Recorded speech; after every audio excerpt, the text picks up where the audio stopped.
दोस्तों नमस्कार।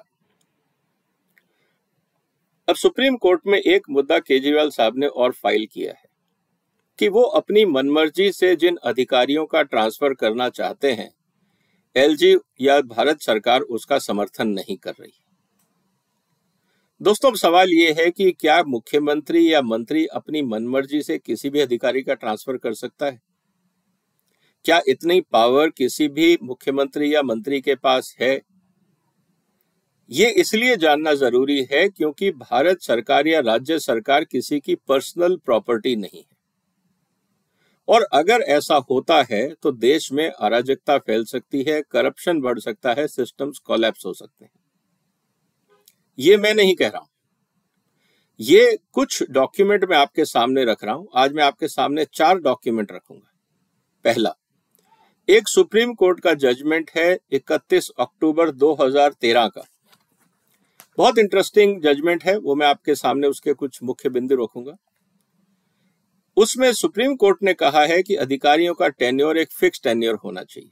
ये सिर्फ सुप्रीम कोर्ट ने नहीं कहा है, भारत के संविधान में अगर आप आर्टिकल 309 और 310 देखते हैं तो वहां पे भी इस बात के लिए कहा गया है कि अधिकारियों की ट्रांसफर पोस्टिंग मनमर्जी से नहीं हो सकती, क्योंकि जो अधिकारी हैं वो पॉलिटिकल क्लास के कोई सर्वेंट नहीं है, वो भारत सरकार के अधिकारी हैं। उनकी ट्रांसफर पोस्टिंग के पीछे एक लॉजिक होना चाहिए, मानदंड होने चाहिए। उसके आधार पे जो सुप्रीम कोर्ट का जो जजमेंट आया जिसकी मैं चर्चा कर रहा था, उसके हिसाब से भारत सरकार ने एक नोटिफिकेशन निकाला। वो नोटिफिकेशन क्या कहता है उसकी मैं चर्चा करूंगा, और उन सब स्थितियों को देखते हुए जो केजरीवाल साहब करना चाह रहे हैं हम उसकी विवेचना करेंगे, ताकि ये क्लियर हो जाए कि क्या दिल्ली के मुख्यमंत्री को लगता है कि वो दिल्ली के राजा हैं और जितने सारे अधिकारी इस राज्य में काम कर रहे हैं क्या वो उनके पर्सनल नौकर हैं? क्या इस मानसिकता से दिल्ली के मुख्यमंत्री काम कर रहे हैं? चलिए एक एक करके हम सारे बिंदुओं पे चर्चा करते हैं, क्योंकि ये इंपॉर्टेंट मुद्दा है और एज नागरिक, एज जागरूक नागरिक हम सबको ये जानने का अधिकार है कि ये देश चलता कैसे है और ट्रांसफर पोस्टिंग कैसे होती है।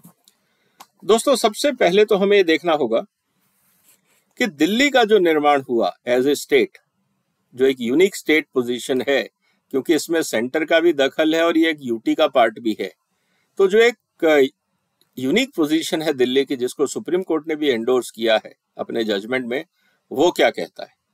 दिल्ली का जो निर्माण हुआ भारत के संविधान में वो हुआ आर्टिकल 239AA में। उसमें कई सारे प्रावधान थे। उसमें प्रावधान जो 3A है उसमें एक लाइन लिखी गई है, subject to the provisions of this constitution the legislative assembly shall have power to make laws for the whole और any part of the national capital territory with respect to any of the matter emanating in the state list or in the concurrent list insofar as such matter is applicable to union territories except with the entries of 1, 2 and 18 of the state list and entries 64, 65, 66 of the list insofar they are related to the entries 1, 2 and 18। कहने का मतलब यह है कि जो दिल्ली की सरकार है वो संविधान के हिसाब से चलेगी, सारे प्रावधानों को मानना होगा, और जो स्टेट लिस्ट में बाकी स्टेट्स के पास ऑप्शंस हैं जैसे लॉ एंड ऑर्डर, पुलिस और लैंड, वो दिल्ली की लेजिस्लेटिव असेंबली मतलब दिल्ली की विधानसभा के अधिकार क्षेत्र से बाहर होगा। उसमें सीधा दखल केंद्र सरकार का होगा, उसमें राज्य सरकार का दखल नहीं होगा। लेकिन बाकी जितने कॉन्स्टिट्यूशनल प्रोविजंस हैं वो दिल्ली सरकार को मानने होंगे। अब कॉन्स्टिट्यूशनल प्रोविजन की जब बात आती है तो इसका मतलब जो जो कॉन्स्टिट्यूशन में लिखा गया है दिल्ली सरकार को वो मानना होगा। अब कॉन्स्टिट्यूशन में क्या लिखा गया है, जरा हम ट्रांसफर पोस्टिंग से संबंधित जो प्रक्रिया है हम उसकी जानकारी लेते हैं। दोस्तों आर्टिकल 309 में बहुत क्लियर लिखा गया है, recruitment and condition of services of the person serving the union और state subject to the provisions of constitution, act of the appropriate legislature may regulate the recruitment condition of services of the persons appointed to public services and post in connection with the affair of the union। मतलब जो भी अधिकारी राज्यों में या केंद्र सरकार में नियुक्त किए जाएंगे भारत सरकार के कैडर की तरफ से, जैसे आईएएस हैं, आईपीएस हैं, आईएफएस हैं, अकाउंट सर्विसेज, जो भी अधिकारी हैं, जो उनके लिए नियम बनेंगे उनको हर राज्य सरकार को और केंद्र सरकार को मानना होगा। मनमर्जी से वो आपके पर्सनल असिस्टेंट नहीं है या आपके कर्मचारी, आपके नौकर नहीं है, आप जैसे चाहे उनको ट्रीट करें, ऐसा नहीं हो सकता है। तो इसीलिए अधिकारियों को कॉन्स्टिट्यूशनल प्रोटेक्शन है और कॉन्स्टिट्यूशनल प्रोविजनिंग है, ताकि कोई भी पॉलिटिकल सिस्टम भारत के अधिकारियों के साथ मिसबिहेव नहीं कर सके, अपनी मनमर्जी के हिसाब से उनकी ट्रांसफर पोस्टिंग नहीं कर सके। यह प्रावधान बहुत क्लियर है। आर्टिकल 310 बहुत क्लियरली बोलता है कि tenure of officer of the person serving the union और स्टेट, अगर कोई भी अधिकारी भारत सरकार या राज्य सरकार में काम करता है तो उसका एक टेन्योर फिक्स्ड होता है। जब आप उसका टेन्योर फिक्स करते हैं, उसका पर्पस ये है कि मान लीजिए कि मंत्री ने कोई गैर कानूनी काम करने को कहा और अधिकारी ने नहीं किया, तो मन मर्जी से उसको मंत्री हटा नहीं सकता। ये एक चेक्स एंड बैलेंसेस का तरीका है, इसको हमें समझना होगा। इसमें बहुत क्लियरली कहा गया है कि notwithstanding that a person holding a civil post under union or state holds office during the pleasure of the president or as the case may be of the governor of the state, any contract under which a person not being a member of the defense services or all India services of this if the president or governor as the case may be deemed it necessary in order to secure the services of the person having a specialized qualification। देखिए, ये बात समझनी होगी कि जो भी state के अधिकारी हैं, कॉन्स्टिट्यूशन ये बोलता है कि वो भारत सरकार में अगर हैं तो राष्ट्रपति की मर्जी से हैं, और डेलीगेटेड पावर जो स्टेट में है वो गवर्नर के पास है, और दिल्ली के केस में लेफ्टिनेंट गवर्नर के पास है। तो उनका अधिकार है अधिकारियों की पोस्टिंग, ट्रांसफर, अपॉइंटमेंट को लेके। उसको यूज कहाँ करना है, उसको अपॉइंट कैसे करना है, वो राज्य सरकार डिसाइड कर सकती है, लेकिन जो फाइनल ऑर्डर है वो गवर्नर या लेफ्टिनेंट गवर्नर या राष्ट्रपति की तरफ से आएगा। ये तो था संवैधानिक प्रावधान। लेकिन दोस्तों, हुआ क्या था कि जैसा आप जानते हैं कि काफी समय तक इस देश के अंदर राजनीतिक दलों ने अधिकारियों की ट्रांसफर पोस्टिंग का एक बखेड़ा खड़ा कर रखा था, चाहे वो आप करप्शन का मामला कहें, लॉ एंड ऑर्डर का मामला कहें, या अपने पॉलिटिकल एजेंडा के लिए वो अधिकारियों का यूज ओब्लिक मिसयूज करते रहे। इसको रोकने के लिए हुआ क्या कि एक केस फाइल किया गया जो भारत के कैबिनेट सेक्रेटरी थे TSR सुब्रमण्यम ने भारत सरकार के खिलाफ सुप्रीम कोर्ट में एक केस फाइल किया, रिट पिटीशन 82/2011 2011 में। उन्होंने ये कहा कि जो पॉलिटिकल लीडरशिप है वो मन मर्जी से ट्रांसफर पोस्टिंग करती रहती है, इससे एक तो काम खराब होता है और दूसरा अधिकारियों के लिए प्रॉब्लम होती है, क्योंकि संविधान में तो 309 और 310 का प्रावधान है जो मैंने आपको बताया, लेकिन उसके बाद भी ये काम नहीं हो रहा है। तो सुप्रीम कोर्ट को एक ऑर्डर देना चाहिए कि किस तरह से भारत सरकार के अधिकारियों की पोस्टिंग होगी, नहीं तो इस देश में काम करना मुश्किल है अधिकारियों के लिए। इस बात को लेके सुप्रीम कोर्ट ने 3-4 बातें कही जो बहुत महत्वपूर्ण है, मैं आपके सामने उनको पढ़ रहा हूं। We notice that much of the deterioration of the standard of probity and accountability with the civil servant is due to political influence or persons purporting to represent those who are in authority। Supreme court ने यह कहा है कि भाई जिस तरह से political leadership interference करती है सिविल सर्विसेज में, उससे भारत में जो काम हो रहा है उसमें खराबी आती है, लोग काम नहीं कर पाते और इसीलिए इसको कंट्रोल करना जरूरी है। 3-4 सुझाव उन्होंने दिए कि if the civil servant is acting on oral direction और dictation of anybody, he shall be taking a risk because he can not later take a stand and decision is in fact not his own. आप liquor policy का मुद्दा देखिए। Liquor policy में क्या हुआ था? सी अरविंद ने यह कहा कि केजरीवाल ने घर पे बुलाया, मुझे कागज दिया, ओरली इंस्ट्रक्शन दिए कि आप इसका काम करें, एक्चुअली ये इंस्ट्रक्शन केजरीवाल की तरफ से इलीगल था, क्योंकि उन्होंने ओरल इंस्ट्रक्शन दिया। कानून ये कहता है कि रिटर्न इंस्ट्रक्शन देने चाहिए। लेकिन गलती सी अरविंद की भी है कि क्या उन्होंने केजरीवाल को वापस मेल डाला कि आपके आदेश के अनुसार से ये जो कागज आपने दिए हैं, मेरे को इस पे पॉलिसी बनानी है, कृपया इसको कंफर्म करें। क्या राइटिंग में उन्होंने कंफर्मेशन लिया? क्योंकि ये सर्विस रूल्स के अंदर दिया गया है।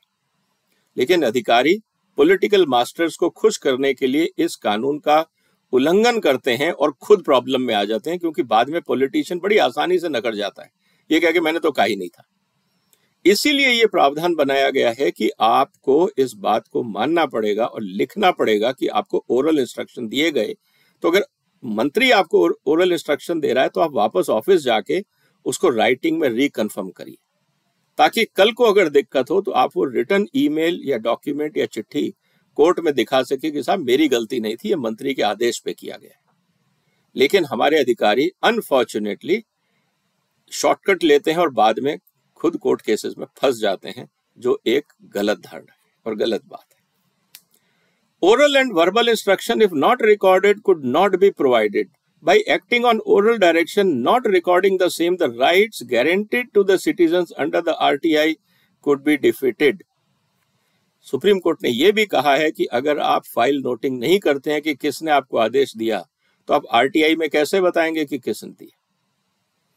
इसीलिए अधिकारियों को अपने आप को बचाने के लिए भी राइटिंग में लिखना चाहिए, रिटर्न डॉक्यूमेंट बनाना चाहिए, चाहे वो गवर्नमेंट हो या प्राइवेट हो। मैं सबको ये बोलता हूं कि आप राइटिंग में काम करिए।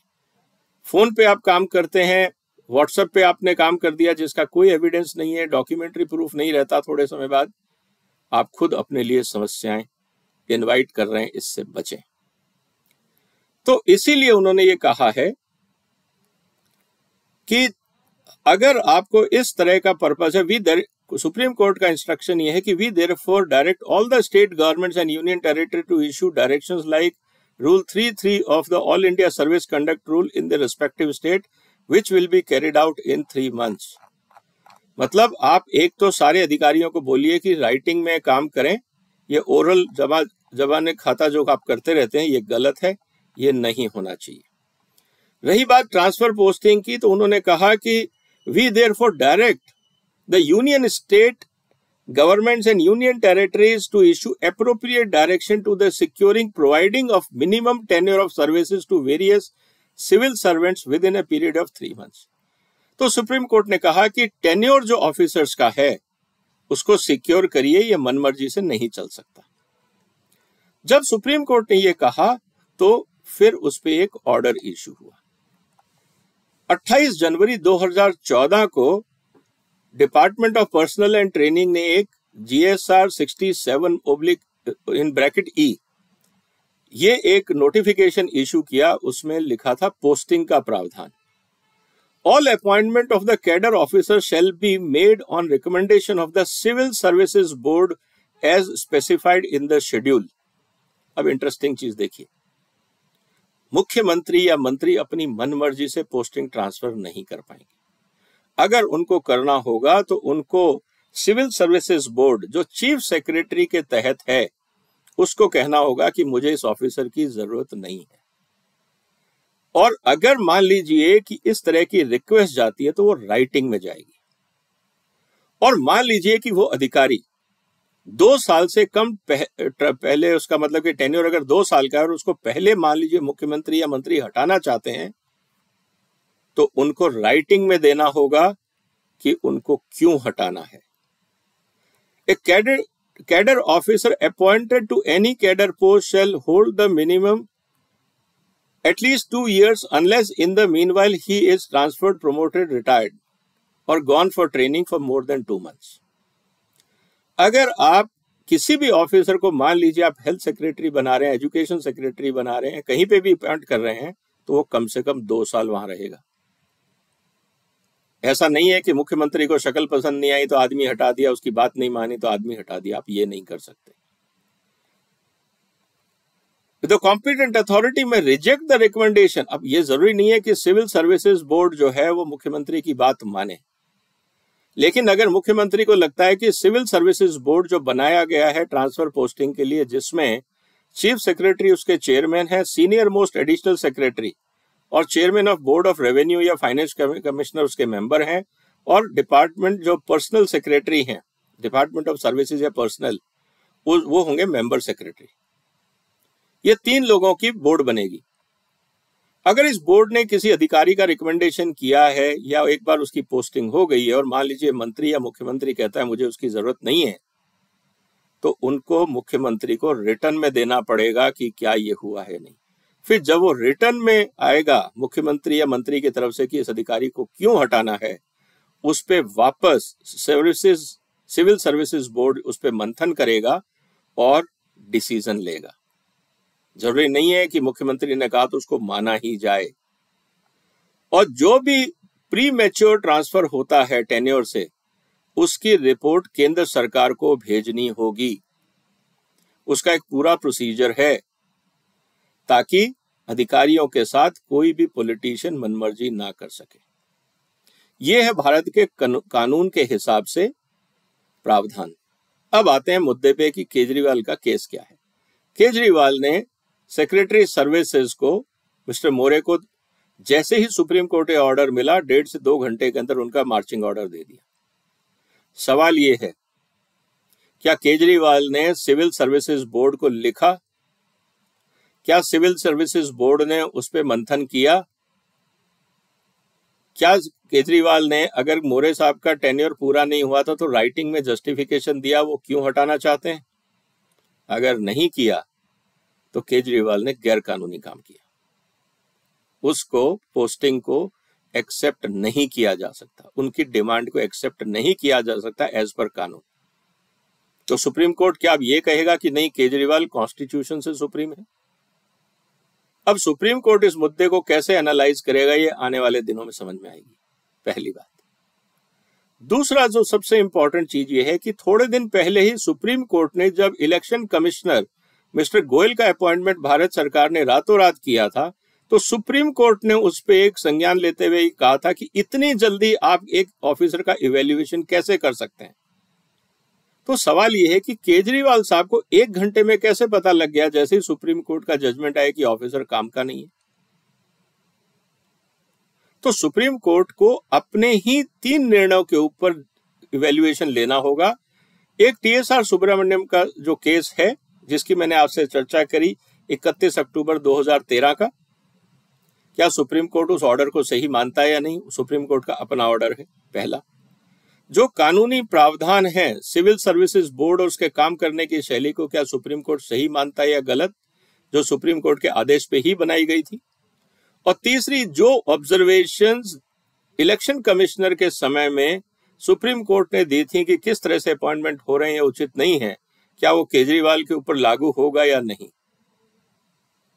दोस्तों, आने वाले समय में अगले हफ्ते अब ये देखना है कि भारत सरकार, सुप्रीम कोर्ट और दिल्ली सरकार ऑफिसर्स के अपॉइंटमेंट को लेके कितनी मनमर्जी की इजाजत देती हैं, या सुप्रीम कोर्ट कानून को अपने हिसाब से चलने देंगी और इंटरफियर नहीं करेंगी।